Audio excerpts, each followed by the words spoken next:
ایک تو یہ بات یہ کہ 100 سال پرانی تاریخ آج لکھی جا رہی ہے، تو اس دور کا پورا ماحول، اس دور کی ساری چیزیں، اس دور کی ساری سیاستیں، اس دور کے ساری دیہی زندگی کیا تھی، فوجی زندگی تھی، ہر چیز کا ہمیں رخ ملتے ہیں.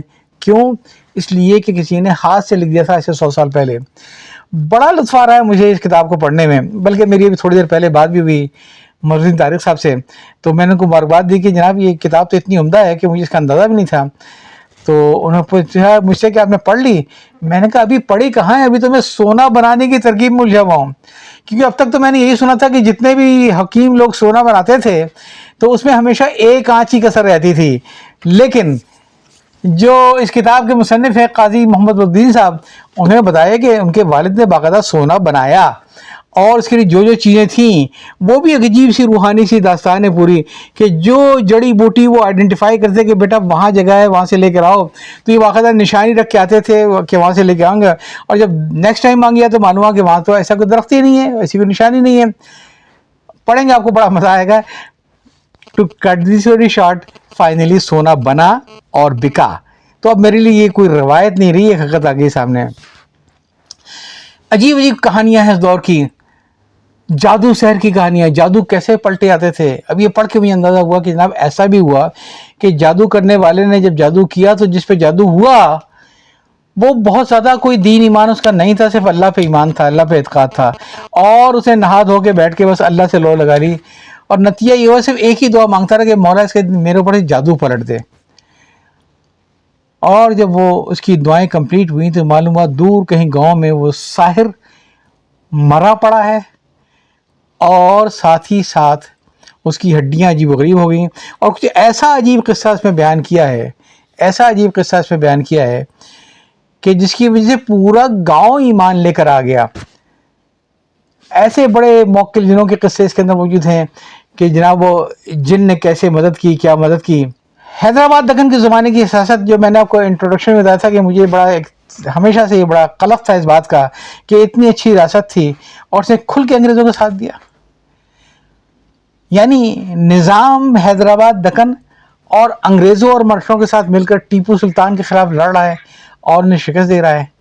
نظام حیدرآباد دکن اور بہادر شاہ ظفر کے پائے تخت پہ دہلی پہ حملہ کرتا ہے، اس کے فوجی حملہ کرتے ہیں. تو کچھ تو مجھے بتا چکے تھے جناب مظہر طارق صاحب، اور پھر میں نے اس کتاب میں پڑھا اس کو کہ ایسا نہیں ہے. یہ ضرور ہے کہ ہمیں جو تاریخ پڑھنے کو ملی ہے اس میں تو یہی ہے کہ نظام جتنے بھی تھے انہوں نے کھل کے انگریزوں کی حمایت کی. لیکن جیسا انہوں نے ذکر کیا تھا اپنے انٹرویو میں، اس کتاب میں بھی لکھا ہے کہ ایک نظام ایسا تھا جو کہ اڑ گیا تھا، تو اس کو باقاعدہ پھر انگریزوں نے اس کی نوکرانی کے ذریعے کھانے میں زہر دے کر مروایا، اور اس کی جگہ پہ اپنا ایک نظام ایسا لے کر آئے جو پھر انگریزوں کا پٹھو بن کے رہ گیا. اور جو میرے دل میں جو ایک افسوس تھا دہلی کے اوپر حیدرآباد دکن کے حملے کا، تو اس میں لکھا ہے کہ جب سپاہی بھیجے گئے وہاں دہلی پہ حملہ کرنے کے لیے، ان کو پتہ بھی نہیں تھا، وہ بڑے خوش گئے تھے کہ ہم بادشاہ کی مدد کرنے جا رہے ہیں. اور جب دہلی پہنچ کے ان کو حکم ملا کہ جناب اب آپ نے بادشاہ کو اڑانا ہے، تو کہنے وہاں بغاوت ہو گئی نظام حیدرآباد کے فوجیوں میں. کئی سو لوگ تو وہ تھے جنہوں نے سر سے انکار کر دیا کہ ہم بادشاہ وقت کے خلاف گولی نہیں چلائیں گے. چنانچہ انگریزوں نے ان کو توپ سے باندھ کر اڑا دیا. اور پھر اس سے عجیب جو بات ہوئی وہ یہ کہ کچھ لوگ جو بیچارے کمزور پڑ گئے اور انہوں نے پھر انگریزوں کا ساتھ دیا، ایسے کچھ 600-700 سپاہی تھے.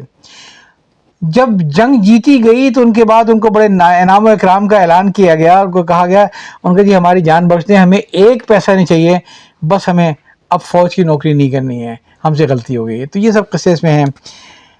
پھر مصنف نے یہ بتایا کہ ان کے اپنے اتفاق سے فوج میں بھرتی کا ایک موقع مل گیا تھا، اور ایک اچھے عہدے پہ، چونکہ کئی زبانیں وہ جانتے تھے تو انگریز ان کو رکھنا چاہتے تھے، ان کو بڑی اچھا اس وقت کے لحاظ سے بڑی اچھی نوکری دی. جب انہوں نے والد کے پاس جا کے حاضری دی، بتایا کہ مجھے اتنی اچھی نوکری مل گئی ہے، آپ بتائیے میں کیا کروں. تو ان کے والد نے جو ان کو سمجھایا ہے وہ آپ کتاب کو پڑھیے گا. ان کا ہم لوگ انگریزوں کی نے فیصلہ کر لیا ہے کہ انگریز فوج کی نوکری کبھی نہیں کریں گے، چاہے ہمیں اعلیٰ ترین پوزیشن کیوں مل جائے. کیوں؟ اس لیے کہ انگریزوں نے ہمارے ساتھ کتنی غداری کی. بہرحال کافی چیزیں میں آپ سے ڈسکس کر چکا ہوں پہلے ہی. اب میں اس کو یہیں روکتا ہوں اور میں آپ سے ریکویسٹ یہ کرتا ہوں کہ اس کتاب کی اگرچہ پری آرڈر میں پرائس 1000 روپے تھی، لیکن اتنی مہنگائی آ گئی، کاغذ اتنا مہنگا ہو گیا ہے کہ چند مہینوں میں جب یہ کتاب پرنٹ ہو کے آئی ہے تو اس کی قیمت 1500 روپے ہے۔ یہ کتاب اس قابل ہے کہ اسے خریدا جائے، اسے پڑھا جائے۔